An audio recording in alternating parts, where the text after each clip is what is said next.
Welcome back. The former FDA chief, Dr. Scott Gottlieb, suggesting now that Pfizer's vaccine can prevent the spread of coronavirus. Listen to this. All of the incremental evidence coming out suggests that the impact on the reduction in transmission could be quite strong. If you can get a whole bunch of immunity in people where they can no longer spread the infection, that has a compounding effect on reducing the scope of the epidemic. But Dr. Anthony Fauci is saying in an interview last week that the jury is still out on whether vaccines could prevent the spread. Listen. We are unsure right now what the protection is against infection, because it's conceivable that you could get vaccinated, get exposed, get infected, not know it because the vaccine is protecting you against symptoms, but that you could have virus in your nasopharynx. So why are there two different answers here to the same question? Joining us to help clear up the confusion is Dr. Jason Wilson, Associate Medical Director at Tampa General Hospital Emergency Department, and also Dr. Bryan Ardis, the CEO of ArdisLabs.com. All right, good to see everyone here. What is the science on it? Let's just stick to science here. And which expert is really offering the best guidance here? Dr. Gottlieb suggests that vaccines can help stop the spread of coronavirus. Dr. Jason, we'll start with you here. Does your research support that? Well, the interesting thing is that neither position is wrong. Dr. Fauci and Dr. Gottlieb both made great points, and I think we're moving in that direction. But here's the thing. There are now 3 emergency use authorization vaccines out there. We have some really good data about the Pfizer vaccine showing probably a decrease in even asymptomatic spread. We've also got these variants out there we're still learning about a little bit as well. The data from Israel and some other data shows the Pfizer vaccine seems effective in stopping asymptomatic spreads. Hospitalizations are going down. The number of cases mostly are going down as well. I think we're moving in that direction, but Dr. Fauci is also correct that as there's multiple vaccines out there, we still need a little bit more data to kind of figure out how this works in the real world with all these variants as well. Yeah, always needing more data, it seems. And of course, in an ideal situation, you would have all the time to get the data, but these are people's lives and livelihoods that we're talking about. You just can't stay shut down forever as this data collection continues here.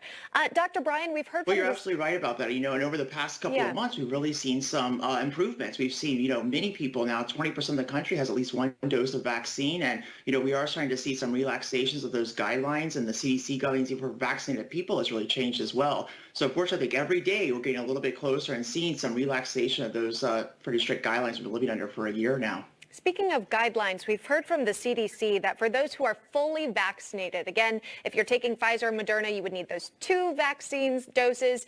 Johnson & Johnson is that 1-dose vaccine, that 2 weeks after the fact, you will have acquired immunity or you'll be essentially good to go. Dr. Bryan, is that how you're reading it? Again, it's you get your final dose of the vaccine 2 weeks later, then you're scot-free. Well, that's what has been proposed or suggested, even though there's not a lot of data like the doc mentioned. But it's not really what I'm most concerned about. What I'm most concerned about is the mandates on pushing a vaccine on individuals on a vaccine that's experimental. So I have concerns as a parent and as an adult on those concerns. So there have been reported since February 26th that in 1 month there was over 25,000 reported adverse events related to the vaccines, both Pfizer and Moderna. And we know that Harvard University back in 2010 reported that only less than 1% of all adverse events are reported to VAERS or the government. And I have a problem with that because if the statistics are correct and we're still at less than 1% being reported, that means there could be 2,500,000 Americans who have actually had adverse events and not reported them. That's also been reported by February 26th. There's been over 1,200 deaths in America reported due to the vaccine. Now, the problem there is if it's less than 1% that have been reported accurately, that means there's been 125,000 possible deaths due to these vaccines. And the fact that they have not been proven to be effective at actually clearing the COVID vaccine or virus or protecting us from the COVID-19 virus, I have a problem with those statistics. Well, and you're right to have that opinion. Of course, the FDA has granted these emergency use authorizations. They've got those experts out there. Dr. Jason, perhaps you could maybe clear up some of this hesitation that Dr. Bryan suggests and relays on the program. Absolutely. And look, these are reasonable, questions, right? This is a vaccine that was developed very quickly and got out there with an emergency use authorization very quickly. I will say that the vaccine still went through all the same steps we see in a normal research trial.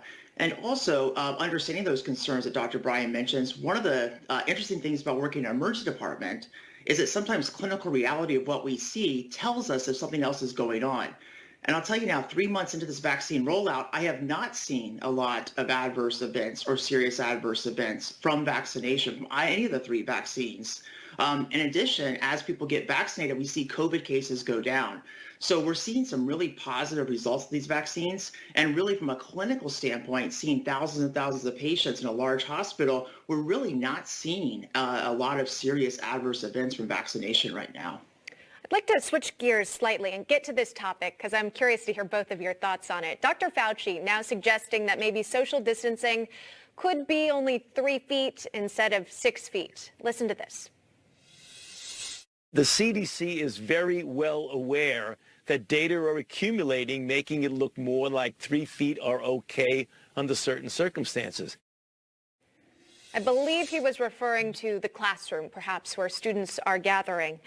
Dr. Bryan, your thoughts on now this new interpretation of what's a safe distance for students to be when it comes to getting back to in-person learning? That's a great question. It's been something I've been asking this whole last year, but one thing I want the public to understand is that there's already been physicists that have been able to prove that the particle size of the COVID-19 virus actually has been proven to float in the air up to 27.2 feet. So the restrictions of 6 feet actually weren't adequate, 3 feet's even less. But the social distancing isn't really the threat. There's not really that huge of a threat when 99.997% of all individuals that are 50 years and younger in America, per the CDC, are actually able to remove the infection on their own without any serious side effects.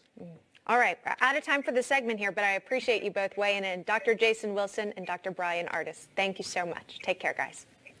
Thank you. All right, time now for our Newsmax News Minute. Rachel Roller is more than 3 feet away.